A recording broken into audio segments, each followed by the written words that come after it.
Hey there, hello there, and welcome back to the Scrappy Piano Teacher podcast. My name is Jacqueline Rosick.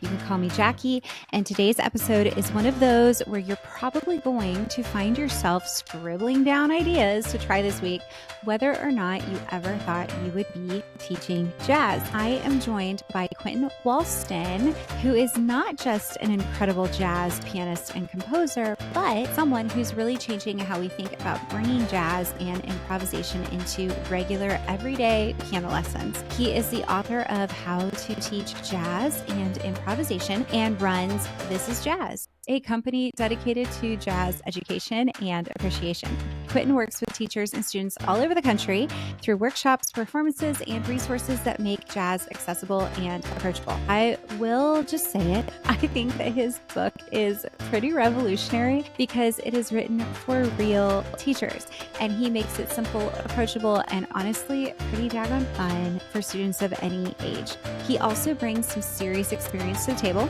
He is recognized as a teaching artist by the Virginia Commission for the Arts and a touring artist with the Maryland State Arts Council. He has spent over a decade teaching, performing, and helping teachers understand how to make jazz part of what they already do, not something overwhelming on the side.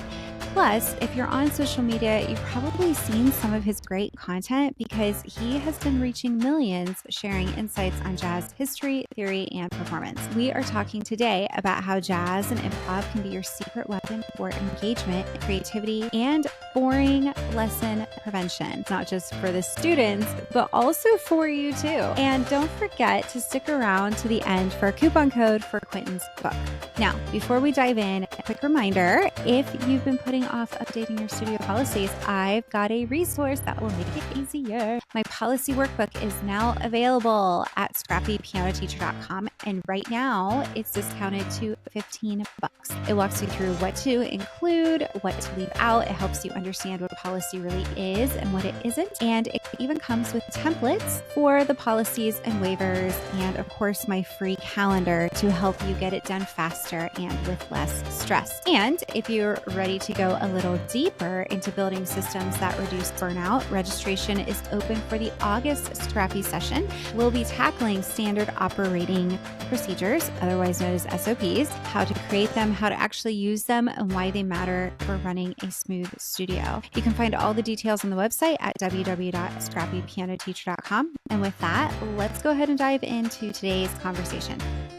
Hello, everyone, and welcome to the Scrappy Piano Teacher podcast. Today, it is not just me, which is quite refreshing for myself. I am joined by Quentin Walston. I'm saying that correct, right? Walston? You are. Okay, awesome. Who is a jazz piano teacher, correct? And he has got so much great stuff for us, especially since I know that the majority of you guys are classical pianists like myself. So Quentin, welcome. I'm so glad to have you today. Thank you for having me. I'm really excited to talk about all this material and dive into jazz and improv. Yeah, and I was checking out your Instagram page the other day, and you've got a lot of interesting stuff. So would you mind just kind of sharing about yourself, about, well, everything you do?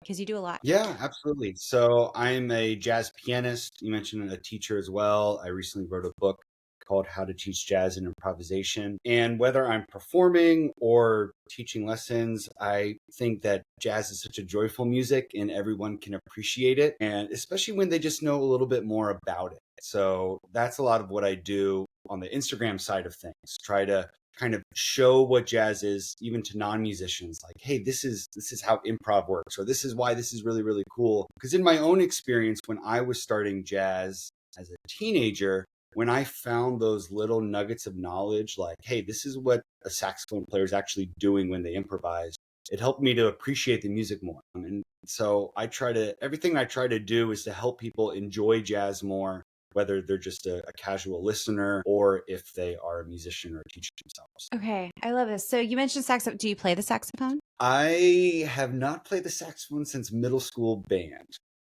Okay, but you're a little familiar then. I'm familiar, yeah.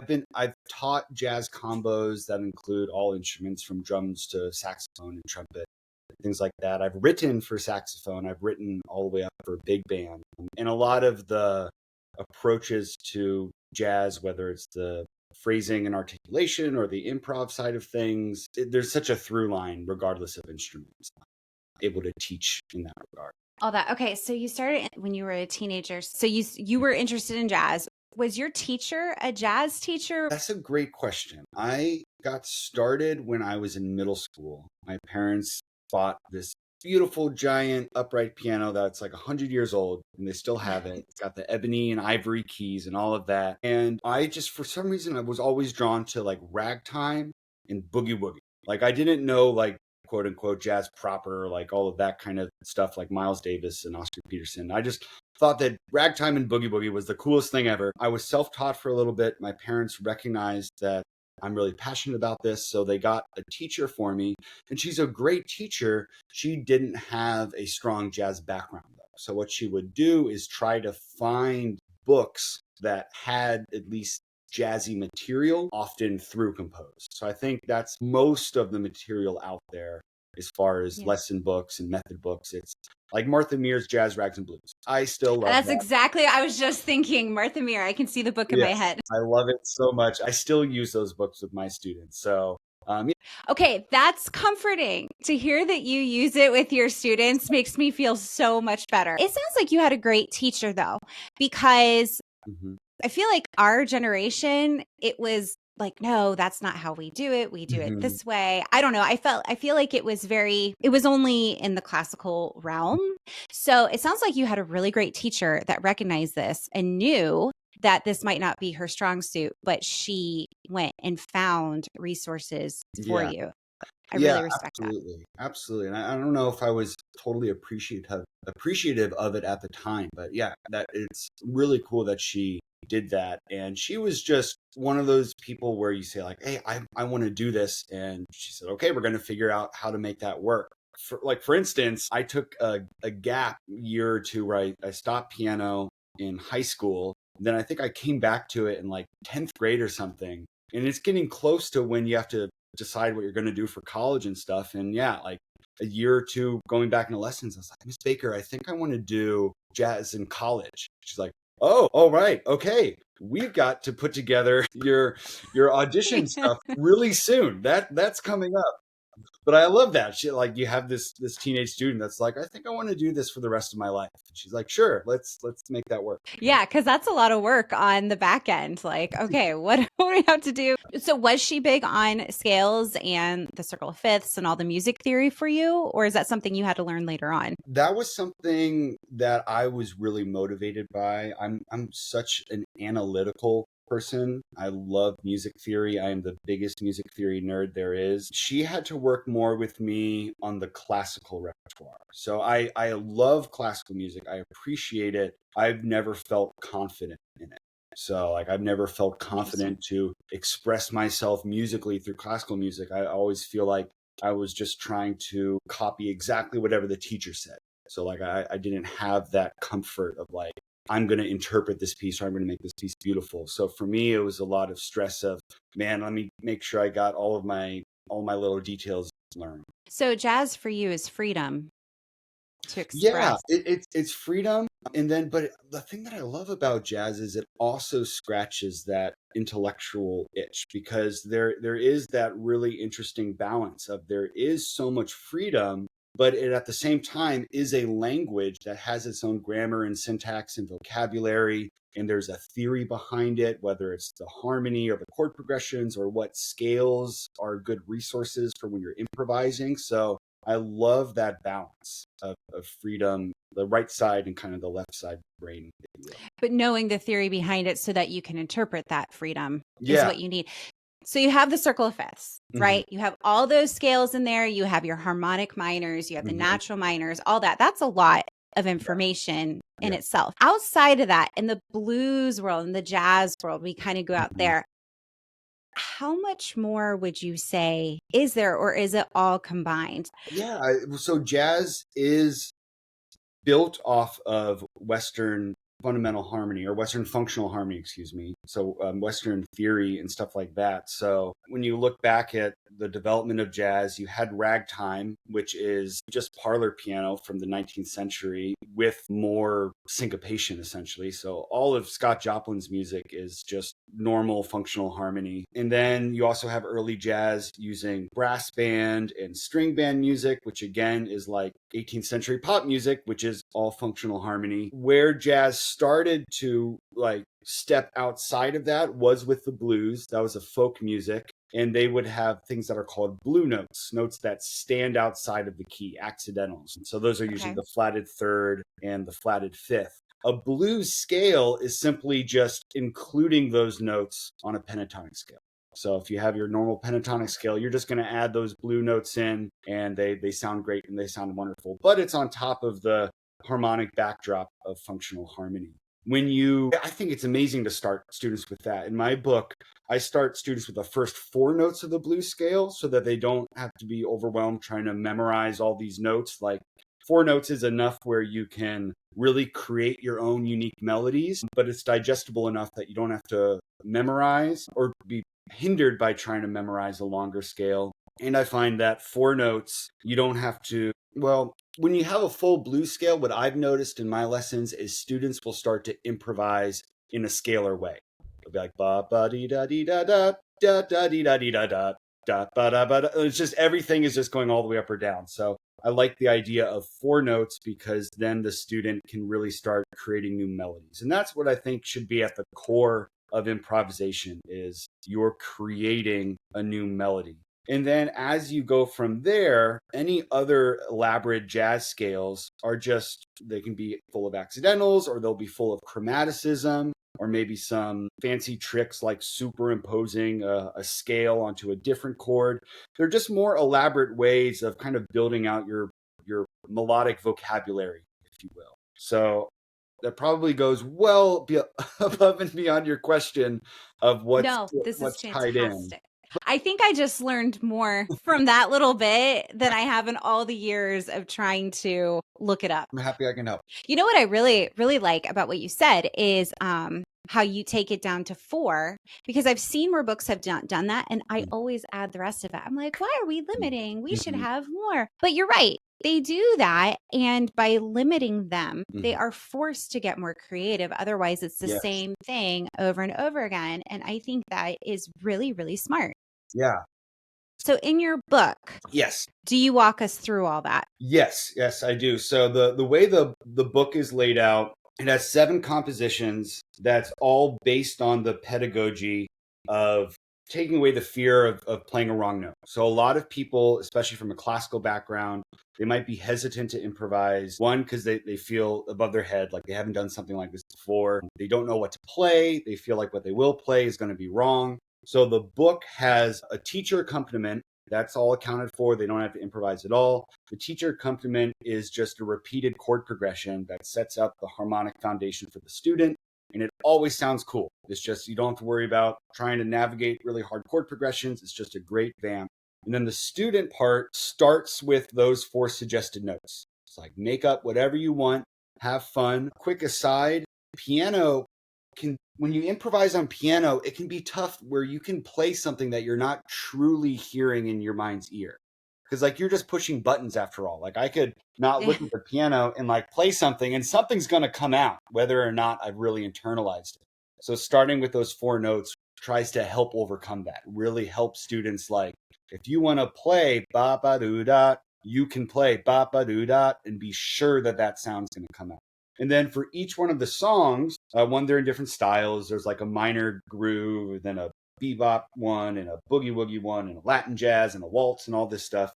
They all sequentially add things or have the teacher suggest things like, okay, let's start with those 4 notes. Now we're going to do the full blues scale. Or you know what? Now we're going to improvise, but you can only improvise with this rhythm. Like you mentioned before, the idea of like forcing someone to come outside of their box. Isolated rhythms is such a cool way. Like if you just have ba ba ba da, like everything you play has to be that ba ba boo da. Like it's gonna spark creativity. So that's the material and what you would do in the lesson with the book. And it has like I said, the 7 different compositions. And the first half of the book is all the other information you want to know about jazz, like what are jazz chords, and there's the extensions, the sevenths and ninths and 13ths, or how do you practice improvisation? It's got, and when I wrote the book, it was like, what would a teacher that doesn't have a jazz background need to know about jazz to be confident to teach it? So This sounds I'm so I have to have this book. I have to look at this book because I have a few jazz books. I know that we talked about the Martha Meir, like the rep that you can get, right? But yes. as far as how to jazz, how it works and all that, I have a few books and I open them and it is like, I feel like I'm taking a college course again. And it, I don't have this time. I don't have the stomach for that.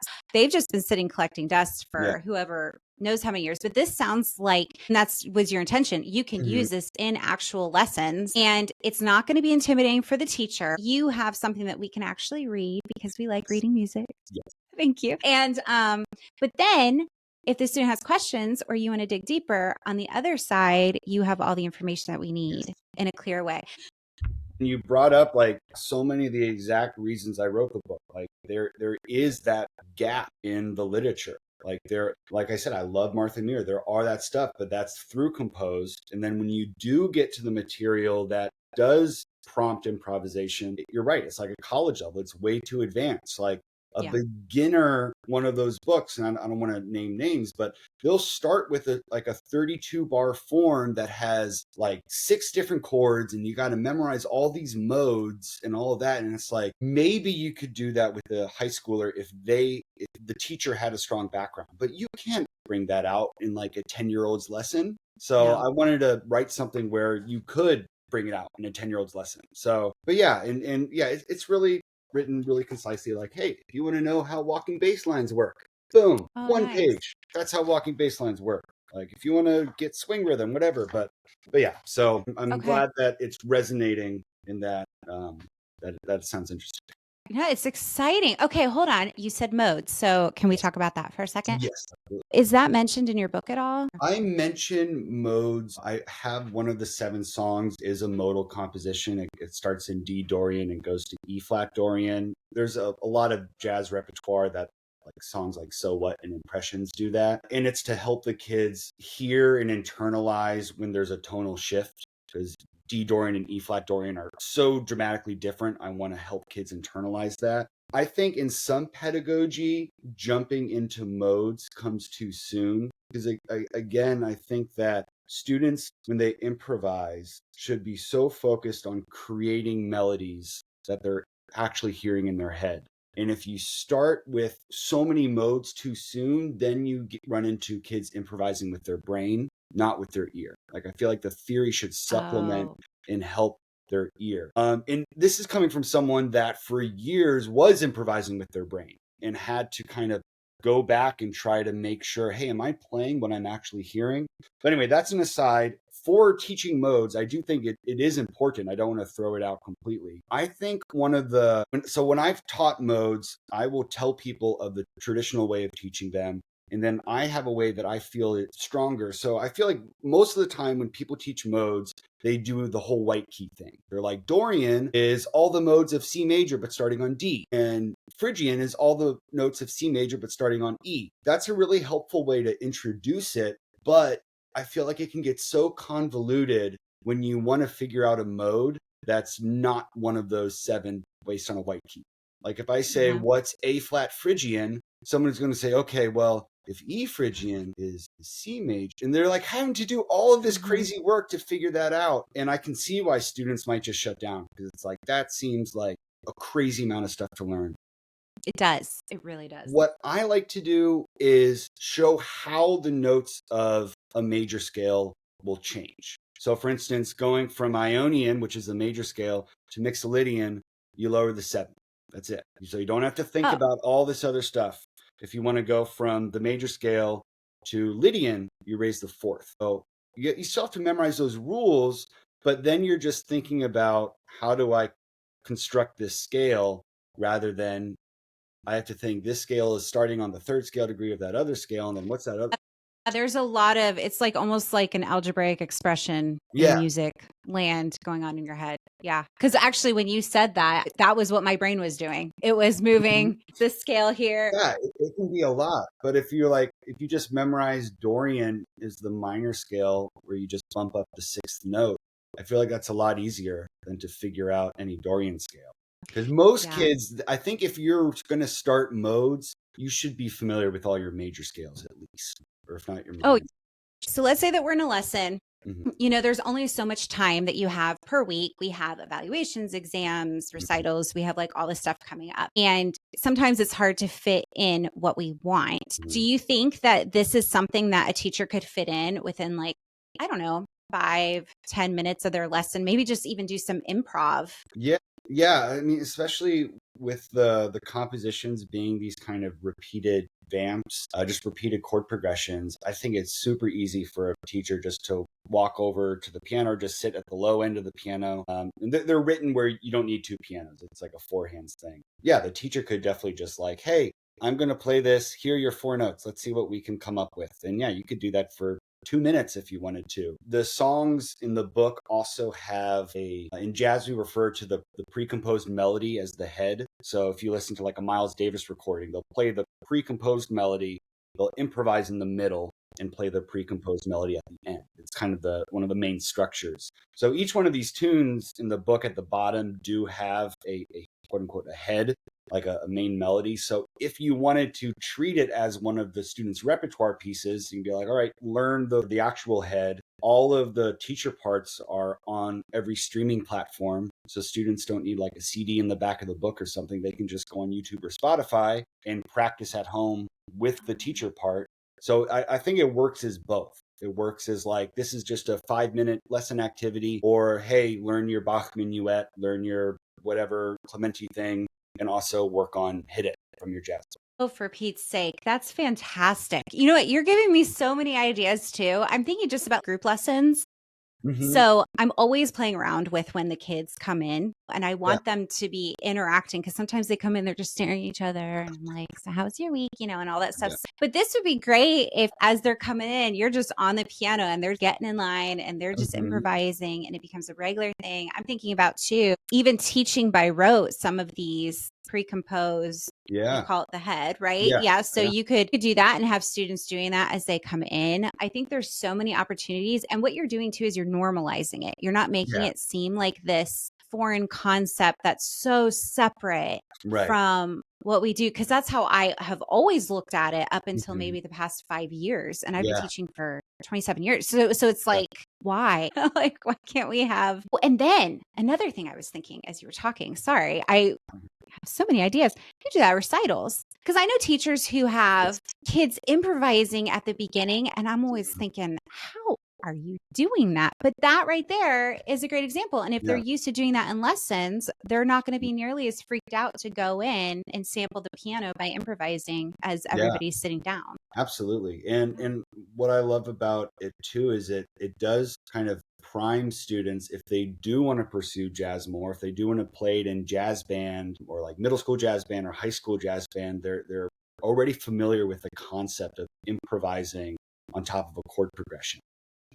Because yeah, I mean, middle school band directors, they're always looking for like a pianist that can jump in or something like that. So, but yeah, I've done it in my students' recitals where I'm next to them playing the teacher part, and they improvise, they do the head and the solo and the head. You also brought up group activities. I've done teacher trainings, so I went into a county in Virginia and had all of the high school band directors, and we were all going around taking turns improvising on the chord. So Oh, it fun. definitely works. The book also has a separate, I think, 2 pages of other kind of improv activities, like icebreaker kind of things. So yeah, Oh, I like the cool. way you said it's like normalizing it. I think that's a great way of thinking.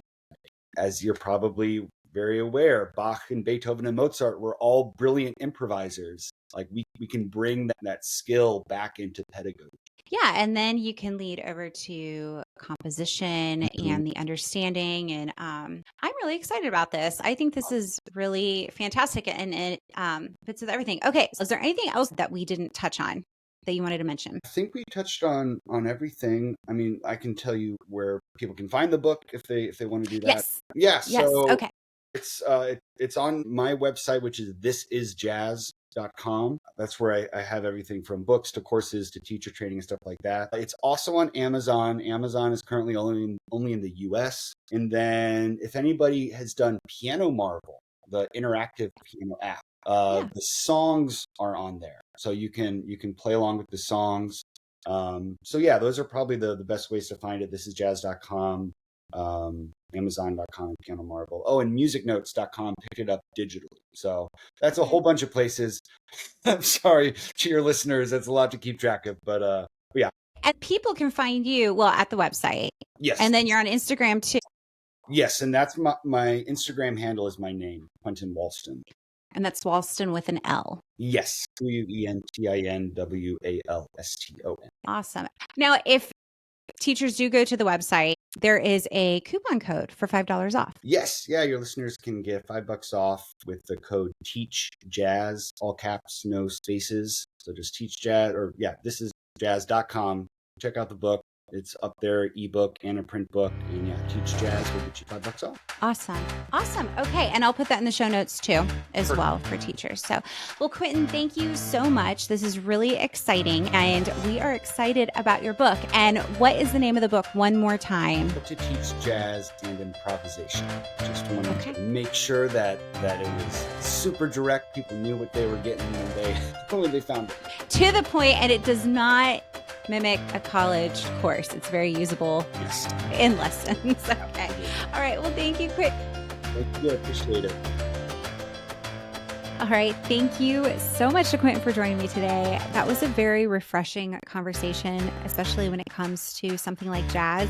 And don't forget, Quentin and I both will be at the NCKP this week. This is the week of July 21st, 2025. It is NCKP week. And if you're going, let me know. I would love to meet up with you and visit Quentin. He is going to have a booth with his book. So stop by, say hi, let him know that you listened to the podcast, and take a photo, have some fun with it. Also, don't forget my policy workbook at scrappypianoteacher.com. It is available now. Yay! It is discounted for $15 and it will be until September 15th. It comes with multiple templates to help you create clear professional policies with less stress. And if you're ready to build systems that actually support you as a teacher and business owner, that's my jam. That's what I'm all about here. The August Scrappy session on SOPs is open for registration. It is 50% off up until August 1st. The session is on August 15th. I would love to see you there. But regardless, thank you for listening. I'm so happy you're here today. Have a great week. I'll see you in 2 weeks from now, and I'll catch you then. Bye.